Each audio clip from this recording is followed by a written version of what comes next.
जय हिंद दोस्तों, आपका स्वागत है आपके अपने पसंदीदा चैनल स्टडी एंड अपडेट्स में। जय हिंद दोस्तों, मैं राजकमल आप सभी का स्वागत करता हूं स्टडी एंड अपडेट्स में। और आज के इस सीरीज में हम लोग भारतीय सेना तकनीकी अर्थात इंडियन आर्मी टेक्निकल के लिए प्रश्न उत्तर करने वाले हैं। फर्स्ट सेट आपको करा दिया गया है, दो प्रीवियस ईयर पेपर, ठीक है, प्रीवियस ईयर एक 2018 का मिला वो कराया गया और एक 2020 इसका भी करा दिया गया है, ठीक है। और वीडियो के प्लेलिस्ट का लिंक जो है डिस्क्रिप्शन बॉक्स में है और साथ में जो पीडीएफ के लिंक हैं वह भी आपके डिस्क्रिप्शन बॉक्स में मौजूद हैं। तो चलिए हम लोग प्रश्न पे आते हैं। आपका पहला प्रश्न जो दिया गया है वह जीके से है और इसमें दिया गया है who was the first person to receive Jnanpith award, अर्थात ज्ञानपीठ पुरस्कार पाने वाले प्रथम व्यक्ति कौन है। देखिए, ज्ञानपीठ पुरस्कार जो है वह साहित्य का सर्वोच्चतम पुरस्कार है। किसका? साहित्य, ठीक है। साहित्य क्षेत्र जानते होंगे, इंग्लिश में क्या कहा जाता है? लिटरेरी, ठीक है। इसका जो है यह सर्वोच्चतम पुरस्कार माना जाता है।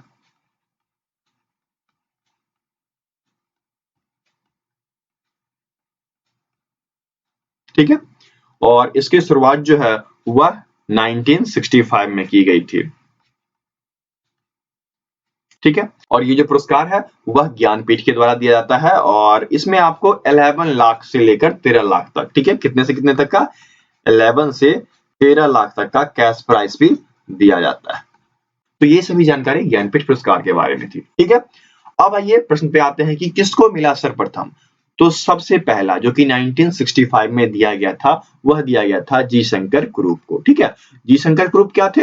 यह एक मलयालम भाषा के साहित्यकार थे, ठीक है। तो इनको अपने साहित्य के लिए यह पुरस्कार दिया गया। तो फर्स्ट का उत्तर क्या हो जाएगा? 1। फर्स्ट का उत्तर आपका 1 हो गया, या आप ए कह लीजिए, ठीक है। आगे बढ़े। सेकेंड प्रश्न दिया गया है which metal was not known to Indus valley people, अर्थात सिंधु घाटी सभ्यता के लोगों के द्वारा इन चार में से ऐसी कौन सी धातु थी जो नहीं जानी गई, ना पहचानी गई, बताइए।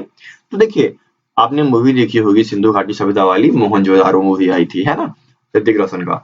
तो उस मूवी में भी आपको दिखाया गया है सोने का व्यापार हो रहा है, चांदी का व्यापार हो रहा है, पीतल का व्यापार हो रहा है, लेकिन कभी लोहे का व्यापार आपने वहां सुना?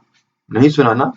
अर्थात क्या जानकारी मिली उस मूवी से कि उस समय लोगों को लोहे के बारे में जानकारी नहीं थी, तो वो लोहे का व्यापार या फिर लोहे का औजार भी नहीं बना पाए, ठीक है। तो सेकंड का उत्तर क्या हो जाएगा? 4 आयरन, ठीक है, या आप इसको कह लीजिए डी ऑप्शन। ओके, आगे बढ़े। थर्ड आपका दिया गया है which is the deepest ocean in the world, विश्व का सबसे गहरा महासागर कौन सा है। देखिए, महासागर के बारे में बातचीत की गई है। सर्वप्रथम मैं आपसे एक प्रश्न पूछूंगा कि विश्व में कितने महासागर हैं, ठीक है। विश्व में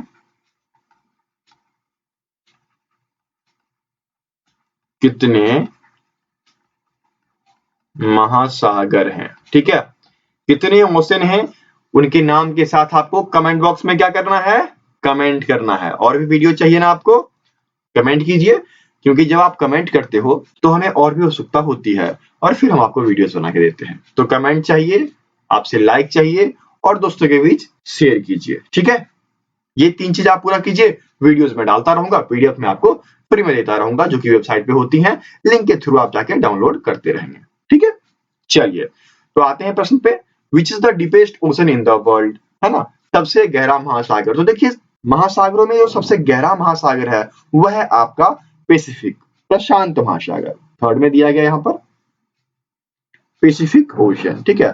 प्रशांत महासागर जो है यह 1200 फीट क्या है? गहरा है। कहां पर?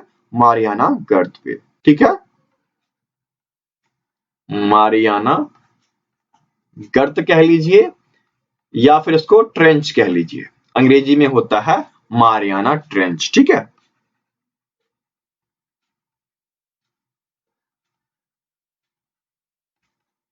वहां पे यह 1200 फीट गहरा है, ठीक है। तो सबसे गहरा जो है वह प्रशांत महासागर माना जाता है। तो थर्ड का उत्तर क्या हो जाएगा? थर्ड का उत्तर 3 और कह लीजिए सी। कमेंट बॉक्स में मुझे आपका उत्तर चाहिए, मुझे बहुत अच्छा लगता है और मैं इंतजार भी करता रहता हूं, तो कमेंट करना बिल्कुल ना भूलें। चलिए आगे बढ़ते हैं।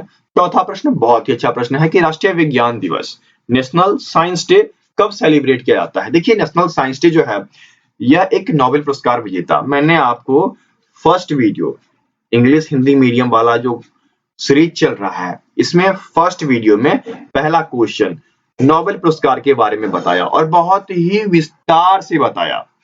इसी वजह से क्योंकि नोबेल पुरस्कार के जो विजेता हैं वह अच्छे कार्य से आए हैं और अच्छे कार्य के उल्लेखन हर कोई करता है। तो यहाँ पर ये जो नेशनल साइंस डे है क्यों मनाया जाता है? उन्हीं अच्छे कार्य के लिए। आपने नाम सुना होगा ना, सीवी रमन। सीवी रमन इन्होंने क्या क्या था बताइए? मैंने पूरा पूरा बता दिया है आपको। बताइए क्या क्या था इन्होंने?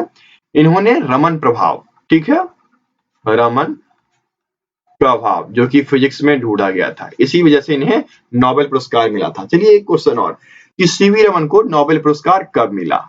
यदि आपने वो वीडियो ध्यान से देखा है तो आप यहाँ पर जरूर उत्तर कमेंट करोगे, ठीक है। तो सीवी रमन ने क्या किया था? एक रमन प्रभाव ढूंढा था, उसी रमन प्रभाव की वजह से उन्हें नोबेल पुरस्कार भी मिला और यह प्रभाव जो है 28 फरवरी को ढूंढा गया था। तो इसी रमन प्रभाव को उल्लेखित करने के लिए, हर वर्ष याद करने के लिए हम लोग नेशनल साइंस डे मनाते हैं। तो फोर्थ का उत्तर 2 हो जाएगा, 28 फरवरी, ठीक है, और बी कह लीजिए। अब देखिए आपका पांचवा प्रश्न, how many parts in Indian constitution? भारतीय संविधान में कितने भाग हैं? देखिए नए आंकड़ों के अनुसार चलेंगे तो अभी क्या है, 470 आर्टिकल्स हैं टोटल, ठीक है, आर्टिकल। और ये 25 भागों में बांटे गए, 25 भागों में अकॉर्डिंग टू 2019, ठीक है, लास्ट अमेंडमेंट जब हुआ है उसके अनुसार है। 25 पार्ट्स में ये ग्रुप किए जाते हैं, लेकिन यदि हम ऑप्शन के अनुसार चले तो यहाँ पर 18 होगा, ठीक है, 18। क्यों होगा 18? क्योंकि यह प्रीवियस डाटा है, ठीक है। तो यदि आपको अपडेटेड डाटा मिले 25 वाला तो 25 जरूर लगा के आइएगा, ठीक है। यदि आपके ऑप्शन में 25 नहीं है तो वहां पर आपको 18 टिक करना है। तो बताइए उत्तर क्या हो जाएगा? उत्तर आपका फर्स्ट का 1 हो जाएगा और ए कह लीजिए, ठीक है। अच्छा बताइए लास्ट संशोधन कब हुआ है? तो लास्ट संशोधन जो है वह आपको 14 जनवरी 2019 को हुआ है, जो कि 104th टाइम्स अमेंडमेंट था, ठीक है। आगे बढ़े। छठा प्रश्न आपका पूछा गया है कि करेंसी ऑफ सऊदी अरबिया। देखिए सऊदी अरबिया, इसकी राजधानी कहां है? रियाद, ठीक है, और इसकी मुद्रा क्या है? रियाल। शब्दों में हेरफेर किया गया है, देखिए इसकी राजधानी है रियाद और मुद्रा क्या है? रियाल, ठीक है। इसको बोला जाता है साउथ अरेबियन रियाल, SAR, ठीक है, और इसका है RIYADH, ठीक है, ये कैपिटल है, ये राजधानी है। तो बताइए मुद्रा क्या हो जाएगा? तो छठा का उत्तर आपका रियाल, जो कि थर्ड में दिया गया है, तो 6 का थर्ड उत्तर हो जाएगा, ठीक है। आगे बढ़े। सातवां आपको दिया गया है संतोष ट्रॉफी इज रिलेटेड विथ। देखिए संतोष ट्रॉफी जो है यह फुटबॉल से संबंधित है ना, और इसमें क्या है कि यह भारतीय स्तर पे खेला जाता है, विभिन्न राज्य इसमें भाग लेते हैं। यदि इसकी बात की जाए तो अभी तक सर्वोत्तम 32 टाइम्स 32 बार खिताब जो है संतोष ट्रॉफी का वह जा चुका है वेस्ट बंगाल के पास, ठीक है। पश्चिम बंगाल ने सबसे अधिक बार संतोष ट्रॉफी हासिल की है, ठीक है। तो उत्तर क्या हो जाएगा? 7 का 2 उत्तर हो जाएगा और बी, ठीक है। आगे बढ़े। अब चलिए रीजनिंग की बारी आती है, अच्छे अच्छे प्रश्न हैं, करते हैं। यहां पर आपको दिया गया है 2, 15, 41, 80, तो नेक्स्ट टर्म क्या होगा? 2, 15 कितने का डिफरेंस है? 2 और 15 के बीच कितने का डिफरेंस है? 13 का। अब देखिए 15 से लेके 41 के बीच कितने का डिफरेंस है? तो 26 का। 41 से लेके 80 के बीच कितने का डिफरेंस है? तो 39 का। अर्थात 13 का टेबल चल रहा है ना, 13 1 जा 13, 13 2 जा 26, 13 3 जा 39, तो 13 4 जा कर दीजिए, 13 into 4 equals to 52, अर्थात 80 plus 52 equals to 132 है। 132 आपके 8 के 4 में दिया गया है, ठीक है, तो 4 आपका उत्तर हो जाएगा, या इसको आप डी कह लीजिए, ठीक है। चलिए आगे बढ़ते हैं। 9th आपको दिया गया है, जिस प्रकार पिच का संबंध, पिच कह लीजिए जो कि क्रिकेट में होता है जिसपे हम रनिंग करते हैं, उसी प्रकार एरेना, एरेना का मतलब क्या होता है? एरेना का मतलब होता है अखाड़ा। और बताइए अखाड़ा कहाँ होता है? तो आपके रेसलिंग में होता है। मूवी देखी थी, आमिर खान की आई थी, पूरी रेसलिंग पे आधारित है ना, कुश्ती पे। तो 9 का उत्तर क्या हो जाएगा? 4 हो जाएगा, ठीक है, या डी कह लीजिए, ठीक है। आगे बढ़े। 10वां आपका दिया गया है EGI के। देखिए इनके बीच संबंध हमें निकालना है, EGI और K, ठीक है। फिर आपको दिया गया है LJHF। अब इनके बीच संबंध क्या है बताइए? E से यदि L जाते हैं, E से L गए, ठीक है, तो हमें कितनी बार चलना पड़ा? 7 स्टेट्स, 7 पोजीशन। E के बाद क्या हो जाएगा? FGHIJ और L, है ना। 1 2 3 4 5 6 7, 7 कदम चले ना। अब इसी प्रकार यदि हम G से J जाते हैं तो हमें कितने कदम चलना पड़ता है बताइए? तो G से J जाने के लिए हमें 3 कदम, ठीक है, +3, यहाँ पर +7, ये +3। अब देखिए I से H जाना है, तो यहाँ पर क्या होगा? एक कदम उल्टा चलना पड़ेगा ना, HI होता है, अर्थात यहाँ पर -1 कदम जाएंगे तो हमें H मिल जाएगा। अब यदि हम K से F जाएं तो यहाँ पर कितने कदम चलने पड़ेंगे? देखिए F पहले आता है, K बाद में, तो हमें क्या चलना है? उल्टे कदम चलना है। कितने उल्टे चलोगे? GHIJK -5 कदम, ठीक है। अर्थात यहाँ जो सीरीज है इसमें देखिए +7 +3, ठीक है, +7 +3 -1 -5 का संबंध है, वो आप यहाँ पर कर दो। S के साथ +7 करो, ठीक है, तो आपको Z आएगा। U के साथ क्या करना है? +3 करना है, तो आपको X आएगा। W के साथ क्या करना है? -1, तो V आएगा। और Y के साथ -5, तो T आएगा, ठीक है। बताइए उत्तर क्या हो जाएगा आपका? ZXVT। तो ZXVT देखिए, ZXVT आपके फर्स्ट में दिया गया है, तो 10 का उत्तर फर्स्ट और ए हो जाएगा, ठीक है। मजेदार प्रश्न है और अच्छे प्रश्न है, मेमोराइज कर लीजिएगा, तरीका यही रहेगा प्रश्न पूछने का, ठीक है। और यदि ज्यादा जानकारी चाहिए प्रीवियस ईयर पेपर के बारे में तो उस पर चले जाएं, ठीक है, लिंक आपको डिस्क्रिप्शन में दिया गया है। दोस्तों आप सभी की सुविधाओं का ख्याल रखते हुए स्टडी एंड अपडेट्स का एक फेसबुक ग्रुप बना दिया गया है।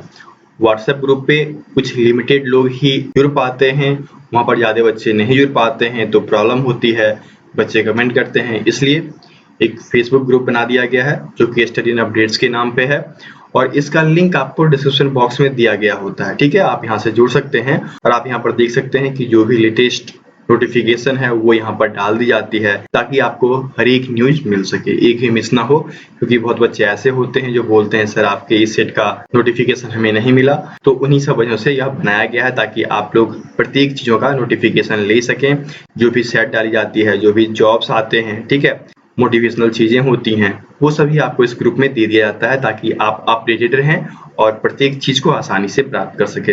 इसकी विशेषता क्या है ग्रुप की?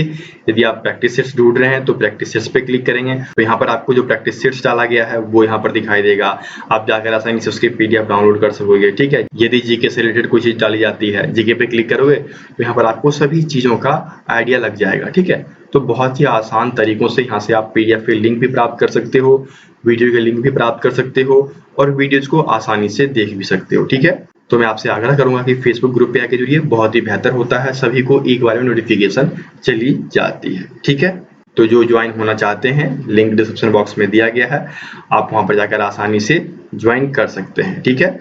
जैसे ही आप लिंक पे क्लिक करोगे हमें रिक्वेस्ट आएगा, हम आपको अप्रूव कर दिया करेंगे और आप आसानी से ग्रुप में जुड़ जाओगे। ठीक है, चलिए आगे बढ़ते हैं। 11 दिया गया है the smallest odd prime number. ठीक है, सबसे छोटी विषम अभाज्य संख्या। ठीक है, अभाज्य, तो सबसे छोटी विषम अभाज्य संख्या। देखिए अभाज्य संख्या जो है 2 से स्टार्ट होती हैं, 2, 3, 5, 7। ठीक है, ये ऐसी संख्याएं हैं जो स्वयं से विभाजित होती हैं और 1 से, इनके अलावा यह किसी से भाग नहीं लगती हैं, वे कहलाती हैं अभाज्य संख्याएं। तो यदि सम अभाज्य संख्या पूछता तो 2 हो जाता, यहाँ पर विषम पूछा है ना, तो सबसे छोटी विषम अभाज्य संख्या आपका 3 हो जाएगा। तो 3 ढूंढिए, आपके ऑप्शन 4 में दिया गया है, तो 11 का 4 हो जाएगा। ठीक है, और आप इसको डी कह सकते हैं। चलिए एक प्रश्न आपसे राइज करते हैं कि अभाज्य संख्याएं क्या होती है, अभाज्य संख्या किसे कहते हैं, और 1 से लेकर 100 तक में कितनी अभाज्य संख्याएं हैं, ये आपको बताना है। ये बहुत ही वीवीआई प्रश्न है कि 1 से लेकर 100 तक में कितनी अभाज्य संख्याएं होती हैं, यह बार बार पूछा भी जाता है। ठीक है, तो चलिए कमेंट बॉक्स में जल्दी से उत्तर कमेंट कीजिए कितनी अभाज्य संख्याएं हैं। अब आगे बढ़िए। 12 दिया गया है कि 7:9 का डुप्लीकेट। ठीक है, सिमिलर नहीं ढूंढना है, सिमिलर तो आपको यहाँ भी देखने को मिल जाएगा। देखिए 7:9 ये एकदम सिमिलर है, ये एकदम एग्जैक्ट है, लेकिन हमें ये नहीं ढूंढना है, इसका डुप्लीकेट ढूंढना है। तो लीजिए इसका स्क्वायर कर देते हैं, और स्क्वायर कर देंगे तो वह इसका डुप्लीकेट आ जाएगा। ठीक है, 49 ये 81। ठीक है, तो 49:81 देखिए आपके 12 के थर्ड में दिया गया है, तो 12 का थर्ड और सी उत्तर हो जाएगा। ठीक है, नेक्स्ट प्रश्न देखिए, यहाँ पर आपको दिया गया है 15, 18, 36, 144, इनका लॉसर निकालना है। बहुत ही आसान है, निकाल लीजिए। 15, 18, 36, 144 लगाइए 3 से, 5 जा, 6 जा, 12 जा, 48 जा, फिर 3 से लग सकता है, लगा दीजिए। ये देखिए 5, ये 2 जा, ये 4 जा, ये 16 जा, 2 से लगा दीजिए। 5, 1, 2, 8, फिर 2 से लगा दीजिए। 5, 1, 1, 4, क्या बचा? 3 3 जा 9 इंटू 2 2 जा 4 इंटू 5 4 जा 20, तो कितना हो गया? 9 इंटू 80 और 8 9 72, 720, 720 आपके 13 के 4 में दिया गया है, तो 13 का 4 उत्तर हो जाएगा, और आप इसको डी कह सकते हैं। ठीक है, चलिए आगे बढ़ते हैं। 14 दिया गया है डिग्री ऑफ पोलिनोमियल। किसी भी पोलिनोमियल अर्थात बहुपद का डिग्री क्या होता है? तो जो x, y या z इनके साथ जो हाईएस्ट वैल्यू होती है वह कहलाती है। तो x का वैल्यू यहाँ पर 1 है, x का वैल्यू यहाँ पर 2 है, तो क्या हो जाएगा? डिग्री 2 हो जाएगा। ठीक है, तो 2 आपके देखिए 4th में दिया गया है, तो उत्तर आपका डी और 4th हो जाएगा।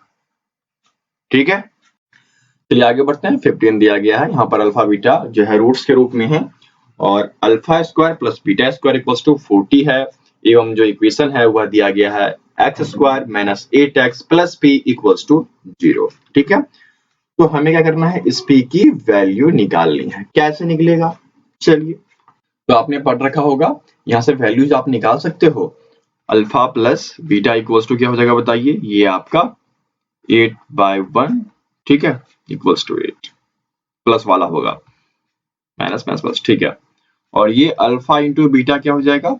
सी बाई ना, तो सी कितना है आपका? पी ना, तो p/1 इक्वल्स टू p हो गया। अब यहाँ पर आपको एक वैल्यू दिया गया है, alpha square plus beta square equals to 40, तो आपको क्या निकालना है? p की वैल्यू ना, निकाल सकते हो? बताओ कैसे निकालोगे? इसको इस फॉर्मूले में डाल दो, अल्फा प्लस बीटा का whole square equals to A square plus B square plus 2ab है। ठीक है, a प्लस बी का देखिए 8 है ना, तो 8 का स्क्वायर इक्वल्स टू क्या हो जाएगा, अल्फा प्लस बीटा का स्क्वायर। 46 प्लस 2 अल्फा बीटा के बदले क्या आएगा, यहाँ पर पी आ जाएगा ना, क्योंकि alpha into beta equals to P होता है, तो पी। ठीक है, अब बताइए क्या हो गया, 64 और ये इधर आ गया -40 इक्वल्स टू 2p। ठीक है, तो क्या हो जाएगा बताइए, 24 इक्वल्स टू 2p, तो p इक्वल्स टू क्या हो जाएगा, 24/2 इक्वल्स टू 12 निकल कर चला आएगा, है ना। 12 यहाँ पर 15 के फर्स्ट में दिया गया है, तो उत्तर क्या हो जाएगा 15 का फर्स्ट और ए। बहुत ही मजेदार प्रश्न। ठीक है, चलिए इस प्रकार से आपका अगला प्रश्न भी बहुत मजेदार है। 16 दिया गया है, देखिए हमें यहाँ पर दिया गया है कि आपका जो AIJ जो मैट्रिक्स है वह 2:2 का है। ठीक है, दो कंडीशंस हैं। कंडीशंस पहला दिया गया है 1 I is not equals to J, दूसरा दिया गया है 0 if I equals to J। ठीक है, तो हमें निकालना है ए स्क्वायर की वैल्यू, बहुत ही आसानी से निकल जाएगा। यहाँ पर क्या हो जाएगा बताइए, A11 A12, ठीक है, A21 A22, ठीक है, ये आपका मैट्रिक्स अकॉर्डिंग टू दिस। अब बताइए यदि यहाँ पर A11 equals to 1, A12 equals to 0, A21 equals to 0, A22 equals to 1, values क्या आएगी बताइए, ये आपका हो गया 1 0 1 0 1। ठीक है, ये क्या है, ये आपका a है, इसका स्क्वायर करेंगे, a स्क्वायर इक्वल्स टू 1 0 0 1 और फिर 1 0 0 1 कीजिए स्क्वायर इसका, तो ये आपका आइडेंटिकल जो है 1 0 0 1 ही निकल कर आएगा, अर्थात इसका जो डायगोनल है वह आइडेंटिकल है ना। कौन सा मैट्रिक्स हो गया, ये आइडेंटिटी मैट्रिक्स हो गई, है ना। Therefore A square equals to I निकल कर चला आया, आइडेंटिटी मैट्रिक्स। तो उत्तर क्या हो जाएगा आपका बताइए, 16 का फर्स्ट उत्तर हो जाएगा। ठीक है, I और A। ठीक है, आगे बढ़े। 17 आपको दिया गया है, the probability that a non leap year, not a leap year, selected at random which contains 53 Sunday. देखिए यहाँ पर बातचीत की जा रही है कि एक साल आप सेलेक्ट कर रहे हो रैंडम में, और उसमें क्या है कि 53 संडे हो सकता है कि नहीं, ये पॉसिबिलिटी कितनी होगी ये आपको बताना है। बहुत सिंपल है, आप जानते हो एक नॉन लीप ईयर में 365 डेज होता है। 365 डेज क्या मतलब हो गया, 52 सप्ताह। ठीक है, और प्लस एक एक्स्ट्रा दिन। अब ये एक एक्स्ट्रा दिन Sunday, Monday, Tuesday, Wednesday, Thursday, Friday, Saturday, इन सातों में से कोई भी हो सकता है, और हमें कह रहा है कि सिर्फ संडे की बात करनी है, तो 7 में से एक ना प्रोबेबिलिटी क्या बन गई, यहाँ जो इवेंट कंसीडर होगा वह संडे का होगा, और कुल इवेंट कितने हैं 7, तो प्रोबेबिलिटी क्या हो जाएगी 1:7। कहां दिया गया है 17 के 2 में, उत्तर क्या हो जाएगा 2 और बी। ठीक है, आगे बढ़े। 18 आपको दिया गया है, बहुत ही अच्छा प्रश्न, आपने पढ़ा होगा सिमिलर ट्रायंगल्स के रूल होते हैं, area of triangle ABC by area of triangle PQR equals to height of ABC by height of PQR, इनका स्क्वायर हो जाता है। आपने पढ़ रखा है, यदि पढ़ रखा है सिमिलर ट्रायंगल से तो आप सॉल्व कर लोगे, वरना आप सोचते रह जाओगे ये थ्योरम क्या है। तो ये जो थ्योरम है वह कंग्रुएंसी, सर्वांग समता और सिमिलर फिगर, ठीक है, इन सब में मिलेगा आपको, तो वहां से आप पढ़ लीजिएगा।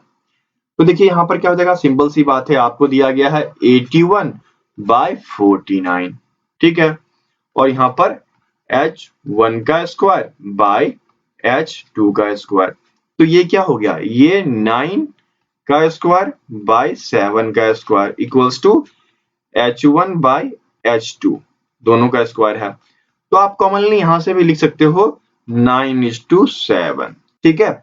या फिर मैं आपको बताता हूं, ये ऐसे लिखे गए, घातांक करनी आपने पढ़ रखा है, यदि ऊपर भी सेम पावर हो नीचे भी सेम पावर हो तो 9/7 का स्क्वायर, ठीक है। और यहां भी देख लीजिए h1 का भी स्क्वायर h2 का भी स्क्वायर, तो h1/h2 का स्क्वायर, है ना।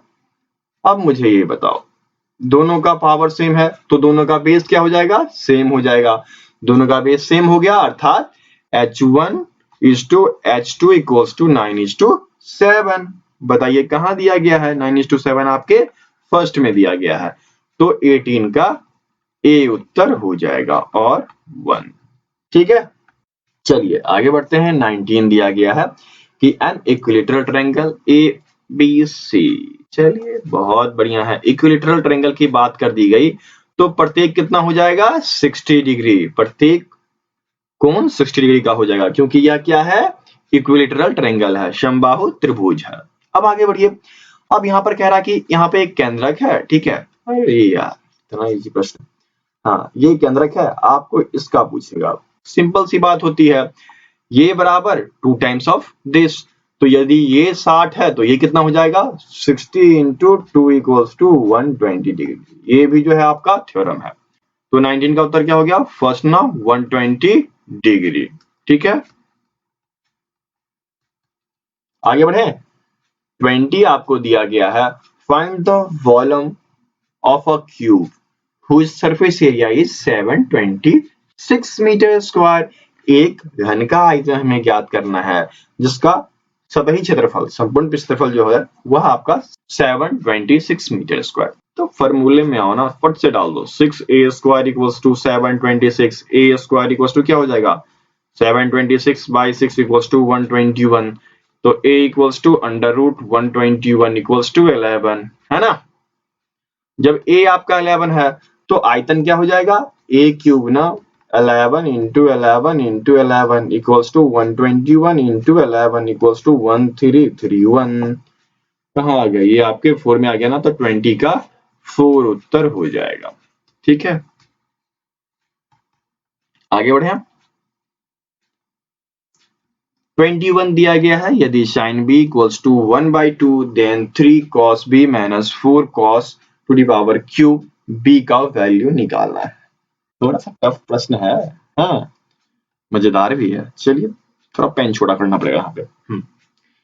देखिए यहाँ पे क्या करते हैं, आप पढ़े होंगे cos square b equals to 1 minus sine square b, या फिर आप पढ़े होंगे cos b, डायरेक्ट लिख ही देता हूँ, cos थीटा कीजिए, या यहाँ पर b की चर्चा की गई है ना तो b ही लिख देता हूँ, अच्छा रहेगा। cos b इक्वल्स टू क्या हो जाएगा, √1 माइनस साइन स्क्वायर b, ठीक है।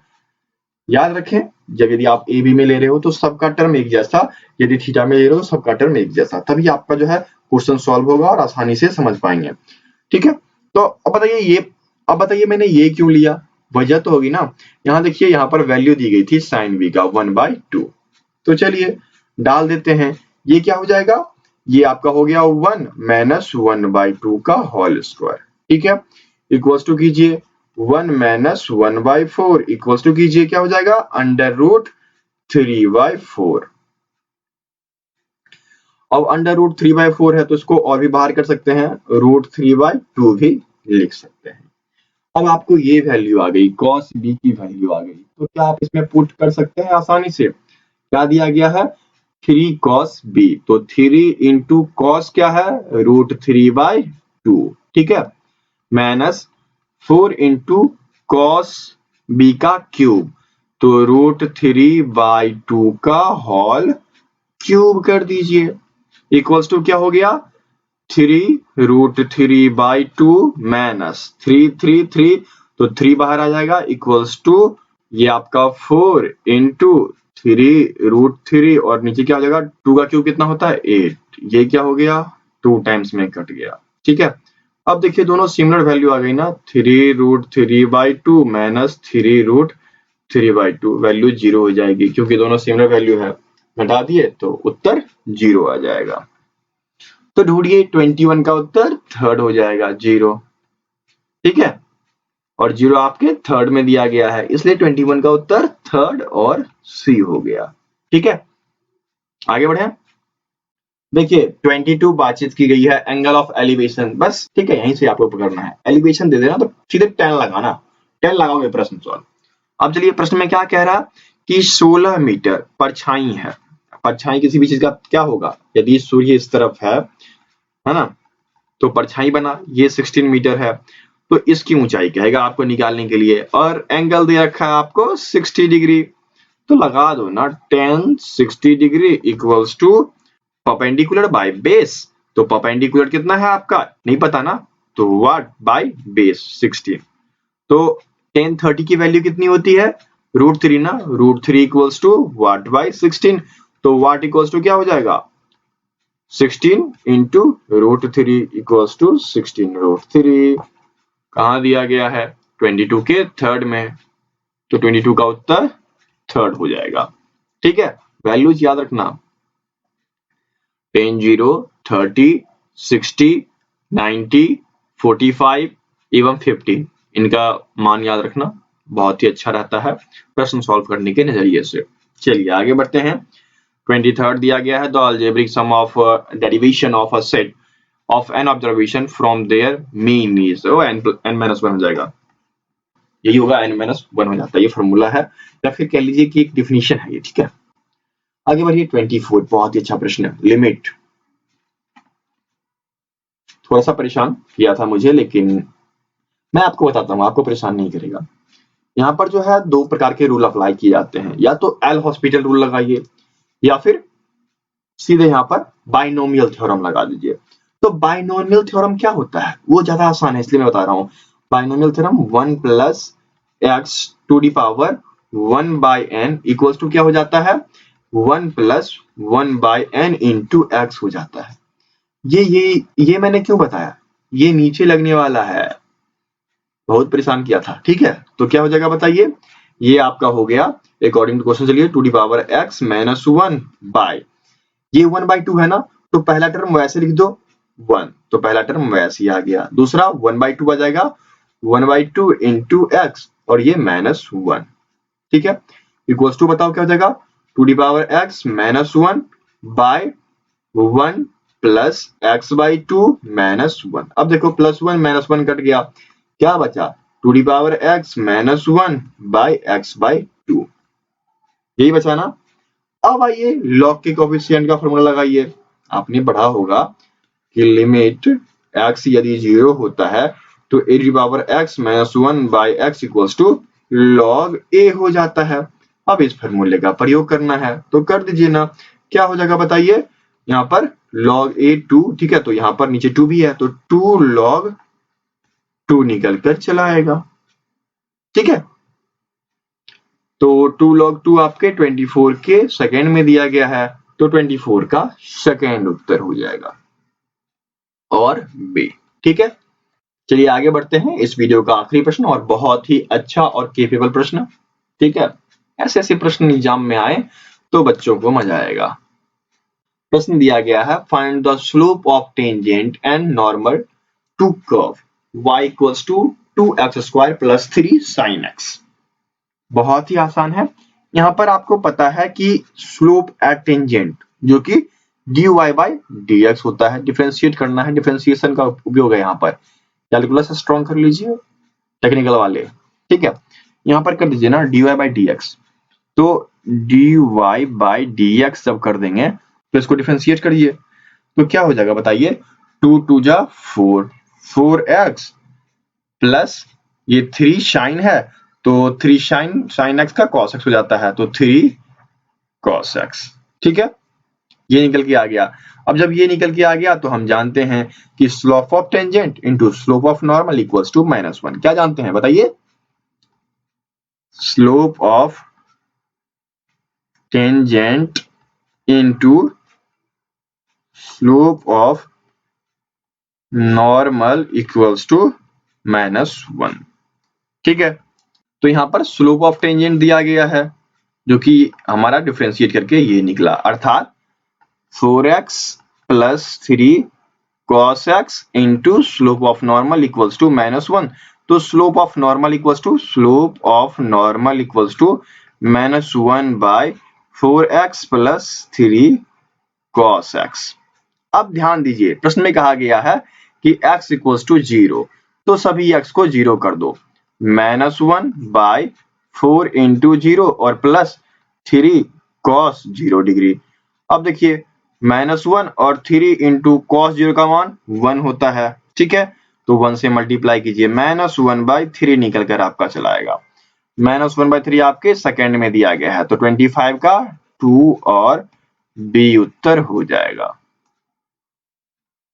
ठीक है दोस्तों, तो यहाँ पर आपका 25 प्रश्न समाप्त होता है, मैथ आपका समाप्त हो गया। नेक्स्ट की वीडियो में मिलेंगे, 26 से 50 तक के रहेंगे, उसमें आपको फिजिक्स एवं केमिस्ट्री ये दोनों पार्ट करवा दूंगा, ठीक है। और यदि आपको पीडीएफ वगैरह चाहिए तो आप दिए गए लिंक पे चले जाइए, वहां पे आपको फ्री मिलेगा, पीडीएफ मिलेगा, हर एक प्रकार के पीडीएफ है। और यदि आपको पेड पीडीएफ चाहिए तो आप हमें व्हाट्सएप कर सकते हैं 7979946092, ठीक है। पेड पीडीएफ कहने का मतलब है कि आपको इसके बदले मूल्य देना पड़ेगा, ठीक है, चार्जेस पे करने पड़ेंगे यूजिंग यूपीआई। यदि आप यूपीआई का यूज करना जानते हो तो आपको यहाँ पर पीडीएफ दी जाएगी, अन्यथा आप वेबसाइट पे चले जाना, वहीं से प्राप्त कर लेना, सबसे अच्छा वही रहता है, ठीक है। तो चलिए मिलते हैं दूसरे वीडियो में, तब तक के लिए जय हिंद।